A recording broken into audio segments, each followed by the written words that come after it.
Education hub channel অঙ্গীকারবদ্ধ এখনকার ছাত্রছাত্রীদের ভালো রেজাল্ট এবং ইংরেজি শেখার জন্য। তাই এখনও যে সকল ভাই বোনেরা আমার চ্যানেলকে না সাবস্ক্রাইব করে থাকো, অবশ্যই চ্যানেলটা সাবস্ক্রাইব করো এবং আমার সঙ্গে অ্যাটাচ থাকো।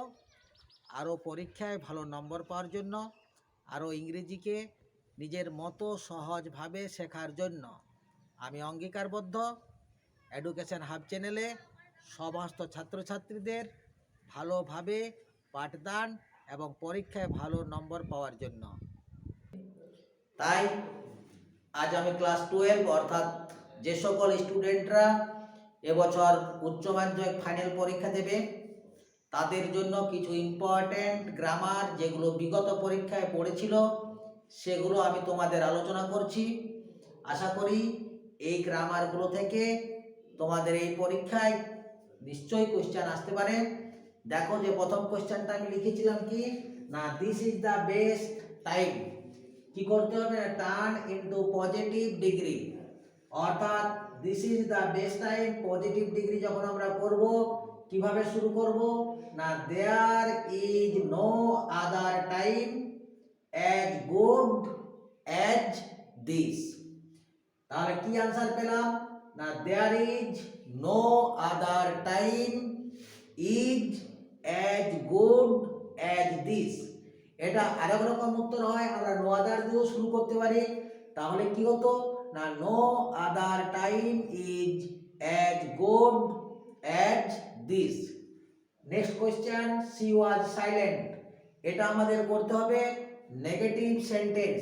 এটা আমরা অনেকবার আমাদের দেখবে তোমরা টেস্ট পেপারে আছে, এমনকি বিগত পরীক্ষায় এটা পড়েও ছিল। সি ওয়াজ সাইলেন্ট, এটাকে আমরা নেগেটিভ করব কি না, সি ডিড নট স্পিক।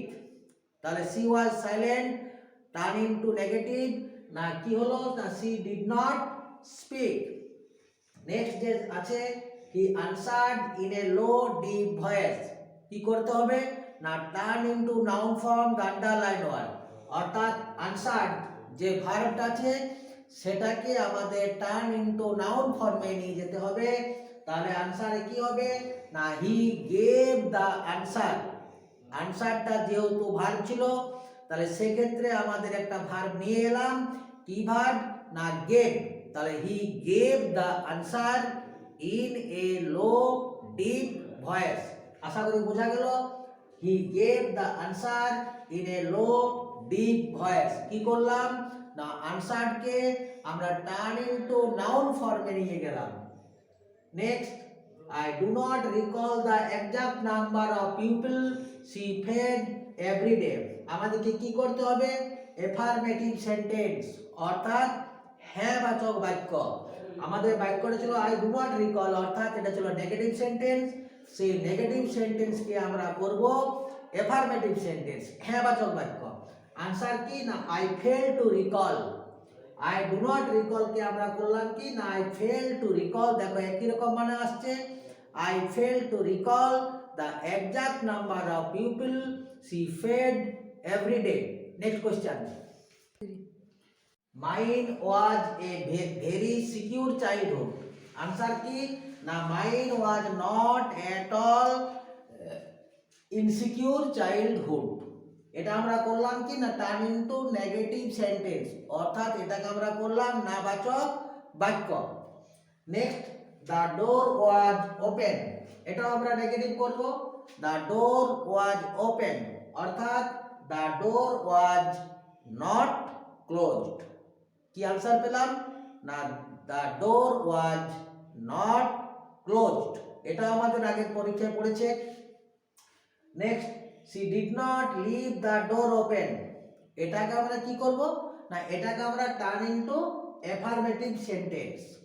তাহলে আনসারে কি পেলাম না, she left the door open। এই যে she did not leave the door open, তাহলে এটা আনসারে she left the door open। যদি আমাদের এটা উল্টো থাকে, অর্থাৎ she left the door open থাকে এবং নেগেটিভ করতে বলে, তখন আমাদের কিন্তু এই যে এফার্মেটিভ এর দেয়া আছে she did not leave the door open। এর অল্টারনেটিভগুলো, অপোজিট জিনিসগুলো তোমরা কিন্তু তার সঙ্গে সঙ্গে খেয়াল রাখবে। নেক্সট যে কোয়েশ্চেন আছে, the most important thing in the world was science.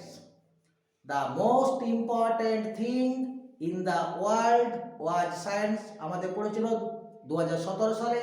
কি করব না, turn into positive degree. Positive ডিগ্রিতে এটা আমাদের রূপান্তরিত করতে হবে। তাহলে আমরা জানি পজিটিভ ডিগ্রি মানে আমাদের শুরু করতে হবে নো আদার। তাহলে no other time is, no other no other thing in the world was as important as science. কি আনসার পেলাম? The most important thing in the world was science, না no other thing in the world was as important as science. Next, I wished to kill you. উইশকে underline, অর্থাৎ উইশকে আমাদের noun form করতে হবে। আমরা একদম সাধারণ আনসার, না my wish was to kill you. My wish was to kill you. Next যে লাস্ট নম্বর যে কোশ্চেনটা নিয়ে এসেছি আমরা, এটা 2018 পড়েছিল।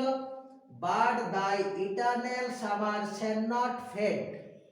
But thy eternal summer shall not fade. কি করব? টার্ন ইনটু অ্যাফারমেটিভ সেন্টেন্স, হ্যাঁ বাচক বাক্য।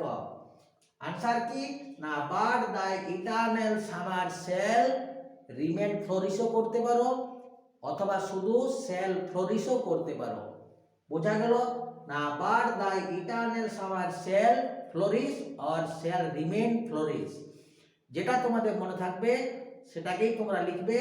আর তার সাথে সাথে যেগুলো আমরা ট্রান্সফরমেশন অফ সেন্টেন্স করলাম, হয়তো আমাদের নেগেটিভ থেকে এফার্মেটিভ করলাম, এফার্মেটিভ থেকে নেগেটিভ করলাম, এবং কতগুলো ডিগ্রি চেঞ্জ করলাম, এগুলো অনেক সময় যেটা তোমরা এখন এফার্মেটিভ করলে সেটা নেগেটিভ দেওয়া থাকবে, তখন সে যে আনসারটা পেলাম আমরা তার উল্টো আনসারটাকে করলেই এগুলো সঠিক উত্তর পেয়ে যাবে। যাক, আশা করি ক্লাসটা তোমাদের ভালো লেগেছে। যদি ক্লাসটা অবশ্যই ভালো লেগে থাকে অবশ্যই লাইক এবং কমেন্ট করো। আমি পরের যে ক্লাস তোমার জন্য ইম্পর্টেন্ট যেগুলো আসতে পারে এবছর, ভয়েস এবং ন্যারেশনের উপর একটা ক্লাস আমি নিয়ে আসবো।